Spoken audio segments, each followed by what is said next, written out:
নমস্কার বন্ধুরা, আজকে সন্ধ্যার জলখাবারে আমি তৈরি করে নিলাম এগ ডেভিল। তো চলো রেসিপিটা তোমাদের সাথে শেয়ার করছি। সর্ষের তেলে পেঁয়াজ কুচি দিয়ে দিলাম, তারপরে নুন, হলুদ, ধনে গুঁড়ো, জিরে গুঁড়ো, স্বাদ মতো চিনি দিয়ে ভালো করে পেঁয়াজটা ভেজে নিলাম। এরপরে দিয়ে দিলাম একটা কাঁচা লঙ্কা কুচি আর দিয়ে দিলাম 1 চামচ আদা রসুনের পেস্ট। এবার ভালো করে কষিয়ে নিয়ে দুটো সেদ্ধ আলু ম্যাশড করে নিয়েছিলাম আগে থেকে। এবার আলুটা মশলার সাথে কষিয়ে নিয়ে দিয়ে দিলাম গরম মশলা গুঁড়ো। এবার আলুর পুর তো রেডি হয়ে গেল। অন্যদিকে আমি দুটো সেদ্ধ ডিম নিয়ে হাফ হাফ করে কেটে নিয়েছি, মানে 4টে টুকরো করে নিয়েছি। তো এবার আমি ডিমগুলোর মধ্যে কিছু মশলা মাখিয়ে নেব।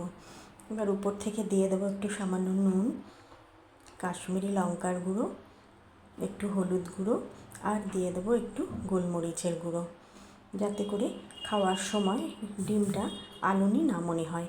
এবার ওই আলুর পুরটা নিয়ে হাতের সাহায্যে চ্যাপ্টা করে নিয়ে অর্ধেক একটা ডিম ঠিক উল্টোভাবে দিয়ে আমি যেভাবে দেখাচ্ছি ঠিক সেইভাবে কোট করে নিয়ে আলুর পুর দিয়ে এবার আমি ডিমের ডেভিলটা একদম রেডি করে নিলাম। এইভাবে আমি 4টে ডিমের ডেভিল তৈরি করে নেব। বন্ধুরা, তোমরা সান্ধ্য জলখাবারে কিন্তু এই সুন্দর মুখরোচক রেসিপিটা তৈরি করতেই পারো। এরপরে আমি বিস্কুটের গুঁড়োয় কোট করে নেব। কোট করা হয়ে গেলে আমি ওদিকে 4টে রেডি করে নেওয়ার পরে কড়াইতে তেল গরম করেছি। এবার গরম গরম ভেজে নিয়ে সন্ধ্যার স্ন্যাক্স হিসেবে পরিবেশন করলাম। কেমন হয়েছে জানিও।